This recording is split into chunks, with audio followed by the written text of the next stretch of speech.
Bridgerton, and here is what I thought. So I recently watched Bridgerton Season 3, Part 1, and here's a little synopsis of the first part of the season. If you don't know anything about Bridgerton, the series, it follows a different sibling for each season and kind of their love journey. So Season 3 focuses on Colin Bridgerton and Penelope, and theirs is a friends to lovers romance. Colin and Penelope have been friends, and we have kind of seen them throughout Season 1, 2, and now we're kind of getting to see their romance in Season 3. And Penelope has always had a crush on Colin, but he hasn't really felt the same way about her. She kind of overhears him talking to some friends, and he says some not so nice things about her. So that kind of squashes the crush she has on him. In Season 3, Penelope decides that she needs to marry, get out of her house, find a man, and Colin decides to help her with this. But the more Colin helps Penelope, the more he begins to see Penelope in a different light. Okay, that's all I will say. Now we will be getting into the spoilers. So I'm kind of going to break this down into things that I liked about Part 1 and things that I didn't like about Part 1. So we're going to start out with the things that I liked first, and then we'll go into what I didn't like towards the end. But let's start out with the Featheringtons. I was loving the Featheringtons content in this season. Lady Featherington has easily become one of my favorite characters to watch. And of course we got to see more of them because this is kind of Penelope's season, so we got to see even more of the family, I believe. One of my favorite parts about the Featheringtons this season was the part about the daughters trying to have the first son and like them being kind of in a race to have a child first. So I thought that was hilarious, and even that, if you know, but the entire interaction with her explaining to her daughters how children are basically created was hilarious. I am such a fan of Lady Featherington. I want to see more of them. So I hope the content with the Featheringtons keep coming in following seasons because they're just great. They're so funny. They're perfect. Some comedic relief throughout these seasons. But yeah, I enjoyed the Featherington family storyline during this part. Okay, another thing I liked was the Mondrick family. I loved them in Season 1, just being like the boxer and his family. And I didn't think that we would see them more, but I did enjoy them in Season 1. And then we got to see them in Season 2. And I am so glad they have become a part of the ton. I was loving it. And it has been one of my favorite things to watch this season. I like seeing them in this new world and trying to accustom to kind of the rules and what's polite, what's correct, what's wrong. I love seeing them interact more with the characters. So we see them interacting more with the Bridgertons and other people a ton. It was just one of my favorite things. So I am excited to see where that goes in Part 2 and in future seasons to come, now knowing that they will be even more in the Bridgerton universe. So I really, really like them. I enjoy them as a couple. I enjoy their characters. I love them when they had smaller parts. So seeing them in even bigger parts with money and a title, I'm loving it. Loving it. So yeah, I really enjoyed their storyline in this Part 1 as well. Okay, one of my favorite things seeing in this part was Francesca and John. I love seeing them so much. It was so cute. They were just both so quiet and they just got each other. I think that was one of my favorite things. And one of the sweetest and funniest scenes was when they were just sitting together in silence. It was, first of all, it was so cute, but it was also so funny because the Bridgerton siblings and family were just sitting there watching them completely confused, like what is going on. But they were just both so happy and content to just sit there in silence, be in each other's company. From the books, Francesca's story was one of my favorites, and so far I'm really enjoying her storyline in the show, so I'm very happy about that. I'm excited to when we do eventually get to her story, but seeing her and John together just being so cute and adorable, I was loving every moment of it. Okay, something else I loved were the new looks of our two main characters.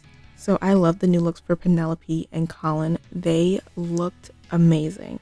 They got the Bridgerton lead makeover. They were just serving all the looks. I loved everything about Penelope's new look. I love the color palette, the outfit, the silhouettes, the hair, the makeup. She just looked stunning and absolutely beautiful. And I was just so happy to see, like, we get to see our leading lady, our whistle down. I just loved how she looked, loved all the changes they made. She just looked amazing. They both did look amazing, but I love Penelope's look so much. Those were the things I enjoyed.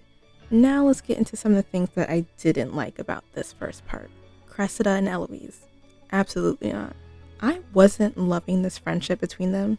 And I think it mostly because it was a shock that Eloise would even consider being friends with Cressida after how she treated Penelope and like how she a very mean person for no reason towards Penelope, which I was just surprised Eloise would be friends with someone like that. So yeah, that was something about part one I didn't love. Within a show, of course, for the drama, I understand why they do it. Did I love that Eloise wanted to be friends with Cressida? No. But there were some parts of Cressida I felt like she was getting a little of a redemption arc. I am interested to see where Cressida's character goes from here. So if she does have a good overall character arc like throughout these seasons, I would not be mad at it. So we'll see. But I just didn't love that Eloise was friends with her. Penelope's reveal. I like that we got a reveal. I just didn't like how it was executed. I think when we saw her new look, I think it just needed to be bigger, like a bigger moment, like more dramatic. I wanted more. And I felt like for Penelope being this wallflower for season 1 and season 2, and her just coming out in that green dress, we deserved more. Penelope deserved a bigger moment. So I was just disappointed in that. I wanted her to have like that Cinderella moment. Like you see Cinderella at the top of the staircase and everyone's staring at her and we're just looking at her for like in awe. Like we did have that, but I just feel like they moved on too quickly from that moment. Like, you know how when Daphne was kind of dumped by Simon and then she came out in that white dress and decided to get the prince?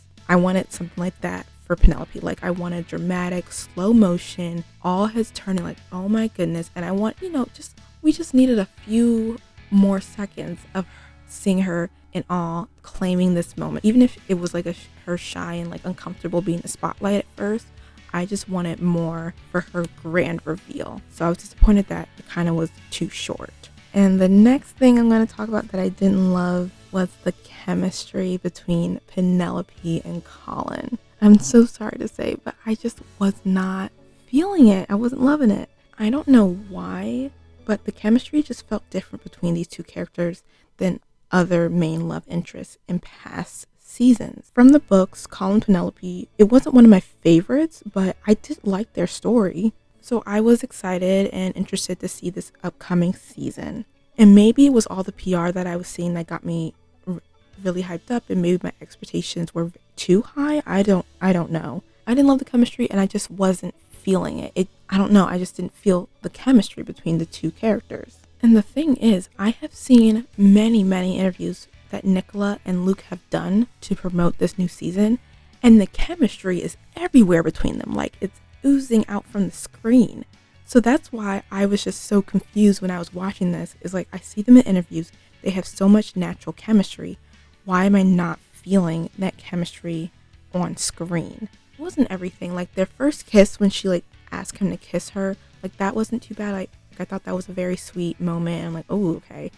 When they went back for the second one, I was like, okay, things are happening. So that wasn't that bad. And I know I'm in the minority for this, but y'all, it was the carriage scene. And I know so many people love that scene, but I was not feeling the chemistry between them. I don't know why, I just was not feeling it. Was the scene itself a steamy scene? Yes. The physical scene itself was a steamy scene, but did I feel chemistry between the characters when that scene was happening? Not necessarily. And I think that's what made it kind of awkward to watch, because I was like, for me personally, wasn't adding up. I just didn't feel that at this point that was where the characters were. And I feel like I'm not putting this in the best of terms. Their friendship was very beautiful, and there were certain moments within the show that I did feel a connection when they were more than friends. But that scene in particular was not feeling it. And I don't know why. I don't know why I wasn't, but it just, and I think because I didn't feel the chemistry for a lot of the first part, it just, when it came to that point, I was just like, this doesn't feel right, because I don't feel like these characters are connected. I also feel like a reason why I didn't feel it is because I felt like Penelope and Colin's relationship was kind of rushed in this season, but not so much in Penelope's end because we saw her pining after this man for the first 2 seasons. But for me, it felt more on Colin's end. It just felt he fell very, very quickly. And maybe you can argue like he fell for Marina fairly quickly as well. And maybe that's just that type of person Colin is. But I wish they had shown more of him being jealous, or even more of him like flirting with Penelope, or doing like a little hand, I don't know, more things to get Penelope's attention, because I felt like he kissed her and there wasn't much more after that. He just kind of think about his feelings. He was in a confused state, but I wish that before the carriage night, like before he danced with her and then the carriage scene, I wish there was a little bit more of talking to her, hinting at her that he might have more feelings for her, even though she might be oblivious to it. I just wish there were more signs for the audience. Brushed her hair behind her ear. Oh, this and that. I just felt like it was kind of rushed and there wasn't enough, at least for me, to believe they went from 0 to 100 that quick on Colin's end. For Penelope, it was very believable. She was in love with this man for a while. But I wish they just showed more of that pining, more of the jealousy on Colin's end. I wish they tortured him a little bit more with Penelope. And it's sad because I felt more chemistry between John and Francesca than I did between Penelope and Colin. I was like, really? Come on. So I'm hoping part 2 will be better. Maybe it will have more of the chemistry I'm looking for. And it's kind of sad because I was really excited for this season. I'm a huge fan of Bridgerton, and I just didn't enjoy this as much as I thought I would. And it's also kind of disappointing because I was enjoying other parts of the show, but I wasn't really that excited when Penelope and Colin came on screen because I wasn't feeling that connection between them for a lot of the first part. So I don't want to give an official rating of the show until I finish part 2, but right now it's feeling like a very, very, very low 3. And so I'm hoping after watching part 2, it'll bring that rating up. And I do plan on rewatching the first part before I watch part 2. And so maybe my feelings will change and my thoughts will change after watching it again. Maybe I wasn't in the right headspace, but I do want to give it another chance because I really, really am rooting for Penelope. Even though I didn't feel the chemistry, I know a lot of other people did, and I do want happily ever after for them. So I'm really hoping part 2 will be great and amazing for me so that I overall enjoy the season. Okay, so those were my thoughts, what I liked and didn't like about Bridgerton Season 3 Part 1. What are your thoughts after watching Part 1 of Season 3 if you did see it? And again, I know I'm in the minority. I know a lot of people, I've seen so many people over social media talk about how much they love Part 1. So I know I'm in the minority. Again, I'm a huge fan of Bridgerton. I love this show. I just wasn't feeling this first part of the season. But I'm hoping after a rewatch and part 2 that I will love it, if not more, as much as the first couple seasons. Feel free to check out any more TV content on my website. I will link that below. You can also follow me on all my socials if you're interested. It's at ATS_MGO on all platforms. And if you did happen to like this, you can hit the like button. Feel free to subscribe or comment if you guys want to, but no pressure. You don't have to.